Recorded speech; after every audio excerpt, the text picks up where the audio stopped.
Good morning students. पिछली video में मैंने आपको सिखाया था कि एटम्स की जो इलेक्ट्रॉनिक कॉन्फ़िगरेशन है वो कैसे लिखते हैं। तो 20 तक जो है वो आपने कर लिया है। नेक्स्ट हम कर रहे हैं atom with atomic number 21, that is scandium. देखो 20 तक जो एटॉमिक नंबर था उसमें एस सबशेल तक फिलिंग हुई थी, डी अभी स्टार्ट नहीं हुआ था। ठीक है, अब 21 से जो है वो डी सबशेल की फिलिंग शुरू हो गई है। तो उसी वे में आपको चलना है जैसे वो सीरीज़ मैंने आपको बोला था लर्न करनी है। तो 1s2, 2s2, 2p6, 3s2, 3p6, 4s2, 20 हो गए यहाँ तक, और 21 के लिए 3d1, डी में एक इलेक्ट्रॉन एंटर करेगा। एक इसको शॉर्ट वे में लिखने का तरीका और भी है। 18 तक, यहाँ पे 18 तक इलेक्ट्रॉन्स जो हैं आपके फिल हो गए हैं, तो उसको आप आर्गन लिख सकते हो, क्योंकि 18 एटॉमिक नंबर जो होता है वो आर्गन का होता है, और आर्गन एक नोबल गैस है। तो इसको आर्गन तक लिखने के बाद आपका 18 हो गए, फिर 4s2 20 हो गए हैं, 3d1 21 हो गए। तो ये इसको लिखने का एक दूसरा तरीका। चलिए, ऐसे ही आप 22 एटॉमिक नंबर पे जाएंगे तो आपका डी में एक इलेक्ट्रॉन और चला जाएगा, d2 हो जाएगा। फिर आप 23 एटॉमिक नंबर के लिए d3 कर देंगे। लाइकवाइज फिर आप 24 पे आएंगे तो वो है क्रोमियम। ठीक है, तो आप ऐसे लिखेंगे आर्गन 4s2 3d4, ऐसे ही लिखा जाना चाहिए।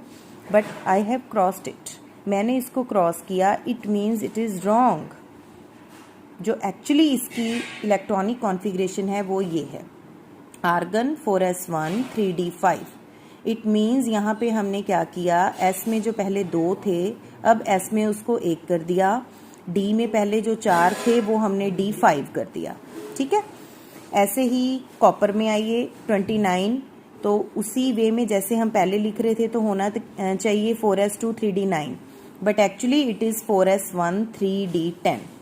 तो अब ये जो दोनों केसेस हैं d5 एंड d10, ये क्या हैं? डी में 5 इलेक्ट्रॉन का मतलब है हाफ फील्ड इलेक्ट्रॉनिक कॉन्फ़िगरेशन, पांचों ऑर्बिटल को एक एक मिल गया तो हाफ फील्ड हो गया। और d10 का मतलब है कि दो दो उसमें इलेक्ट्रॉन्स पूरे हो गए, यानी डी क्या हो गया, फुली फील्ड हो गया। राइट, तो d5 half field, d10 fully field, both having extra stability. This is the exceptional configuration for chromium and copper. और उसका रीज़न यही है, क्यों एक्सेप्शनल कॉन्फ़िगरेशन आई, क्योंकि डी में 5 का मतलब हाफ फील्ड हो जाता है, डी में 10 का मतलब फुली फील्ड हो जाता है, और दोनों के केस में जो स्टेबिलिटी है वो एक्स्ट्रा हो जाती है, ज़्यादा हो जाती है, इसीलिए हम इसको ऐसे रिप्रेजेंट करेंगे। तो ये आपका कॉन्फ़िगरेशन का पार्ट था। तो ऐसे ही आप जो बाकी एटम्स हैं 30 तक आपने जो है वो कॉपी पे अपना कंप्लीट करना है। Next topic is shapes of S P and D subshells. ठीक है, जैसे जूम क्लास में मैंने थोड़ा सा आपको बताया था कि जो एस सबशेल होता है वो स्फेरिकल होता है, इसलिए हमने उसको एक सर्कल की फॉर्म में बनाया है। पी सबशेल की जो शेप है वो डम्बल शेप होती है। डम्बल शेप को आप ऐसे रिप्रेजेंट करते हैं डम्बल की फॉर्म में। तो 3 ऑर्बिटल्स होते हैं पी के, तो P X, P Y, P Z, ये तीनों की मैंने शेप्स बना दी हैं। तीनों में आप डिफरेंस देख सकते हैं, एक्स एक्सिस के अलोंग बनेगा, वाई एक्सिस के अलोंग, जेड एक्सिस के अलोंग, तो तीनों P X, P Y, P Z जो हैं वो शेप्स हो जाएंगी पी ऑर्बिटल में। देन आता है आपका डी सबशेल। इसका पी से क्या फ़र्क है, इट इज़ डबल डम्बल। इतना ही फ़र्क है कि इसमें आपको डबल डम्बल शेप बनानी है, लेकिन उससे पहले आपको डी के 5 ऑर्बिटल्स को डेजिग्नेट करना आना चाहिए। D X Y, D Y Z, D Z X, D X square minus Y square, D Z square, ये नोटेशंस आपने लर्न करनी है। देन आप उसको ड्रॉ करेंगे, वेरी सिंपल। एक्स वाई के केस में आप एक्स एंड वाई एक्सिस दिखा के बीच में उसके डबल डम्बल शेप बनाएंगे। ऐसे ही नेक्स्ट में X, D X square minus Y square में थोड़ा सा फ़र्क क्या है, यहाँ पे अब आपको डम्बल जो है वो एक्सिस के ऊपर बनाना है। यहाँ पे एक्स एक्सिस के ऊपर बनाया, यहाँ वाई के ऊपर बनाया, तो ये हो गया। और डी जेड स्क्र में थोड़ा सा डिफरेंस है, you will represent like this. D Z square में ये जेड एक्सिस के अलोंग एक शेप बनेगी डम्बल टाइप, और बीच में ये 2 सर्कुलर फॉर्म में शेप्स बनाई हैं मैंने। तो ये जो शेप होगी है वो किसकी होगी है, डी जेड स्क्र।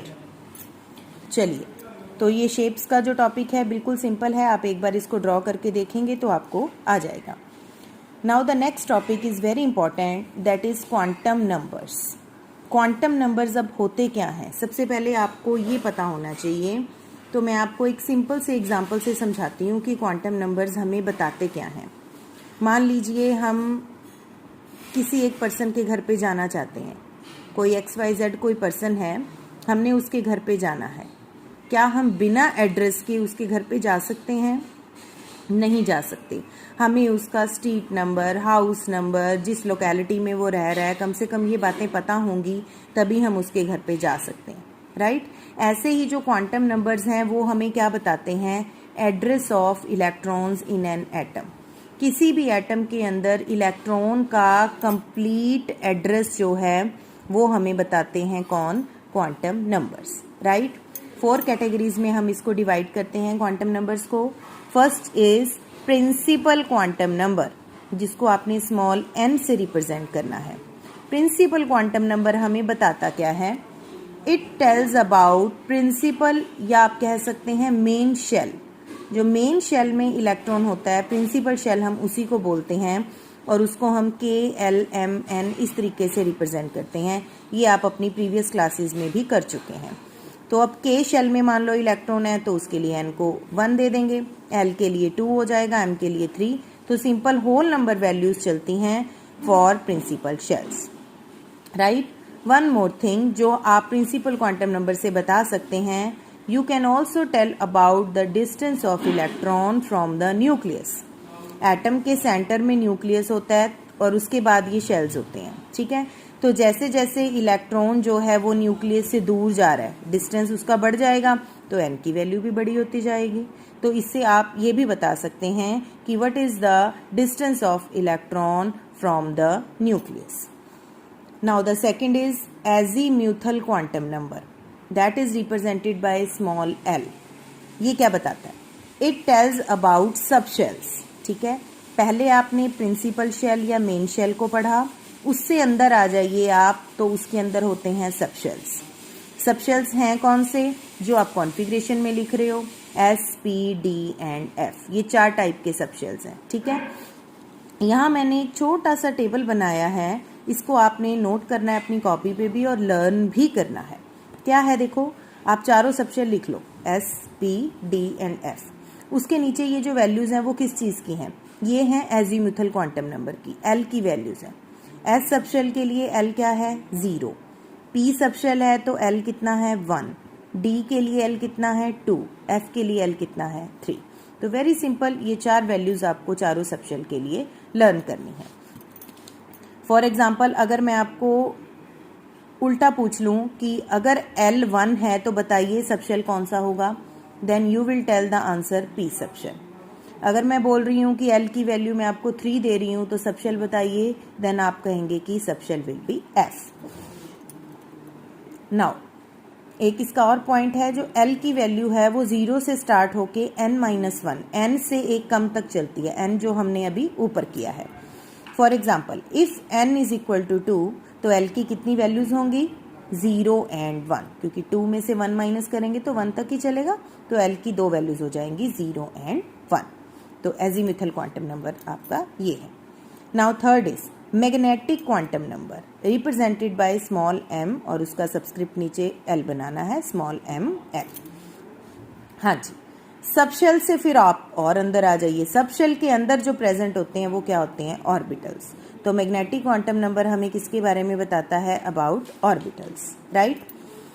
हाँ जी, कैसे निकलती हैं वैल्यूज? m की जो वैल्यूज हैं वो होती हैं -L2 + L, L जो हमने अभी ऊपर किया, -L से शुरू करके +L तक आपको चलना है। फॉर एग्जाम्पल, अगर L की वैल्यू 1 है, अभी मैंने ऊपर बताया L 1 है, तो सब शेल कौन सा होगा?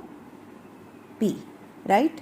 तो ml की देखो कौन कौन सी वैल्यूज होगी। 1 को आप पहले -1 से शुरू करेंगे, बीच में 0 आएगा, फिर 1 आएगा, टोटल वैल्यूज कितनी होगी? 1 2 3।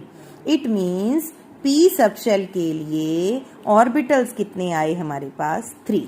और जैसा कि ये चीज़ मैं आपको पहले भी बता चुकी हूँ कि जो P सब शेल है उसके कितने ऑर्बिटल्स होते हैं? 3 ऑर्बिटल्स होते हैं। सिमिलरली आप D के लिए निकाल लो, D के लिए आप L2 पुट करोगे तो आपकी 5 वैल्यूज आ जाएंगी, -2 से +2 तक। तो इसका मतलब d के कितने ऑर्बिटल्स हो जाते हैं? 5 ऑर्बिटल्स। चलिए, last is spin quantum number. Spin क्या चीज़ होती है? यहाँ इलेक्ट्रॉन की स्पिन के बारे में बात की गई है। देखिए, स्पिन मोशन है एक टाइप से। हमें ये पता है, बहुत कॉमन सा पॉइंट है कि जो इलेक्ट्रॉन्स हैं किसी भी एटम के अंदर, वो न्यूक्लियस के चारों तरफ जो हैं वो लगातार घूम रहे हैं। ओके, ऑल्सो जो इलेक्ट्रॉन्स हैं वो अपनी स्पिन के अराउंड भी जो हैं वो लगातार चक्कर लगाते हैं। जैसे मान लो ये हमने इसकी एक्सिस बनाई है, तो इस तरीके से इलेक्ट्रॉन जो हैं वो अपने स्पिन के अराउंड भी जो हैं वो लगातार क्या करते हैं? रिवॉल्व करते हैं।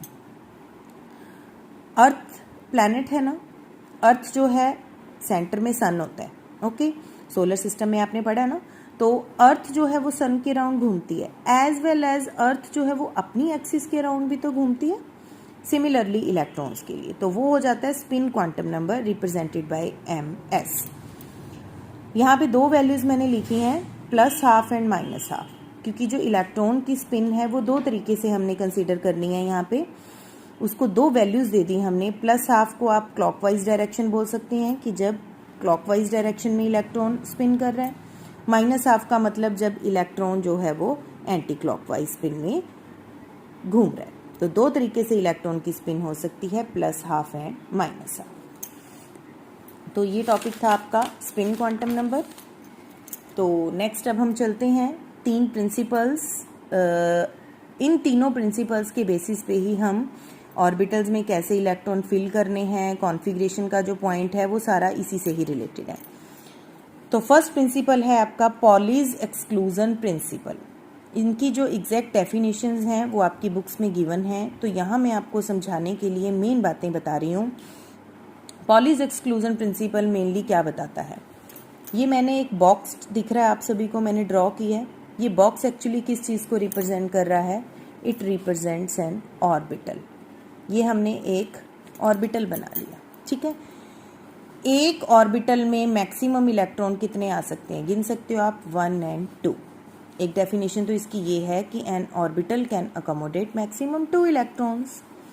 One more point, opposite spin यहाँ पे मैंने लिखा है। इसका मतलब क्या हुआ कि देखिए, ये एरो मैंने अपवर्ड बनाया और दूसरा क्या बनाया मैंने? डाउनवर्ड।